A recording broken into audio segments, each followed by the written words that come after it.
Hi, I'm Jim Ross. I'm a former PCA, a former PCA surrogate, and a father of a couple of kids who have disabilities themselves. I've been involved in the PCA program for a long time, since its start in the 1970s. And that was a time when Massachusetts was making a lot of efforts to make sure that people with disabilities had a lot of control over their lives. And this control is a cornerstone of the PCA program in Massachusetts. In order for us to do our work as PCAs most effectively, I think it's really important that we understand the history. And the history of the PCA program is embedded in some very important movements in Massachusetts and the nation. The deinstitutionalization movement, the civil rights movement for sure, and of course the independent living movement. And there's no way in a short segment like this that we can do justice to the rich and deep history of the PCA program in its entirety, but we'd certainly like to give you folks a start. Prior to the World Wars, many people with disabilities lived short and dismal lives.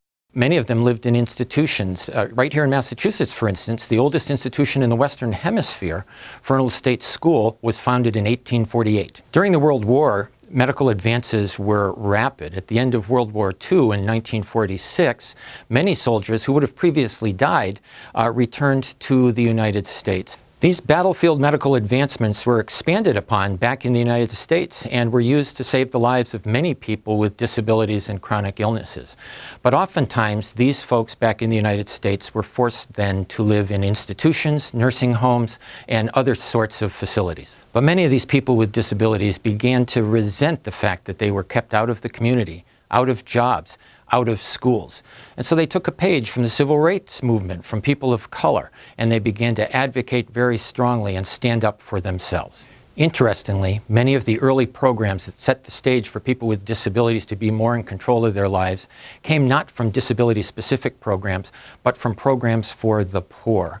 One of our great social injustices was that the way we treated people with disabilities forced many of them, and oftentimes their families, into lives of poverty. Between 1964 and 1974, some of the critical programs for the poor that were established included the food stamp program, Medicaid and Medicare for all kinds of medical services, and the Section 8 housing subsidy program. There were, of course, programs that were developed specifically for people with disabilities. The SSDI and SSI programs through the Social Security Administration provided some basic financial income for people. Section 504 of the Rehab Act protected people with disabilities against discrimination in the workplace. And the Education for All Handicapped Children Act made sure that kids with disabilities had free public education. Because all of these programs increased the opportunities for people with disabilities to access education, income, health care, and housing, the chances for independence in the community were greatly increased. This included, in 1963, many people being able to move out of institutions. In the 1970s, Centers for Independent Living were established, primarily by people with physical disabilities. Consumer control was, and remains to this day, the cornerstone of the centers. The Mass Health PCA program began in 1976 through some of the Centers for Independent Living. It was initially established for PCA users who could self-direct and needed hands-on help. For 12 years, the PCA program did not allow people with disabilities to participate whose disability excluded them from being able to self-direct. This included lots of people, including people with brain injuries, dementia, intellectual and developmental disabilities, and other disabilities as well. Some of those disability groups who had been excluded from the PCA program because they could not self-direct began to push for inclusion. This was upsetting to some of the other PCA users who thought that this was going to be an attack on consumer control. In 1988, the PCA program expanded to include a surrogacy model. This model let people who could not fully self-direct have a volunteer to help them manage those portions of the PCA program that they could not handle themselves.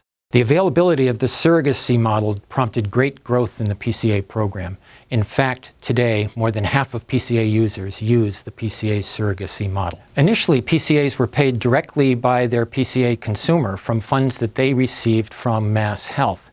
However, there were a lot of problems that developed, and there were complaints around workers' compensation and taxes and other related items like that. So in 1988, the fiscal intermediary was introduced to the PCA system to provide some financial controls to the program. The addition of the fiscal intermediary prompted further growth in the Mass Health PCA system. In 2006, the Massachusetts PCA Workforce Council was established. This was done in preparation for unionization by the PCAs. This caused a lot of concern to people in the PCA program who were worried that unionizing the PCAs would infringe on consumer control. Despite concerns from many PCA users, in 2007, PCAs did unionize.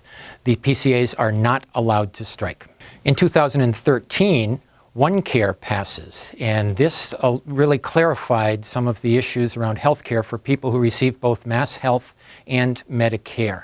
One of the provisions in OneCare was that people who needed cueing or prompting would be able to access the Massachusetts PCA program. For 38 years, any training that was received by PCAs was given to them by their PCA employer or sometimes by the surrogate. But one of the more recent developments in the PCA program in Massachusetts is a new hire orientation, so that now all PCAs who are new to the PCA system are required to have a 3-hour orientation. In an effort to continue to protect consumer control, it is clearly recognized that this 3-hour orientation is in no way meant to replace the training that is provided by the PCA consumer and sometimes the surrogate. I encourage all of you to find out more about the PCA system's history and the independent living movement.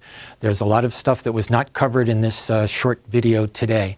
Also, you folks are part of the developing PCA program. Keep your eyes open for other changes that are coming along.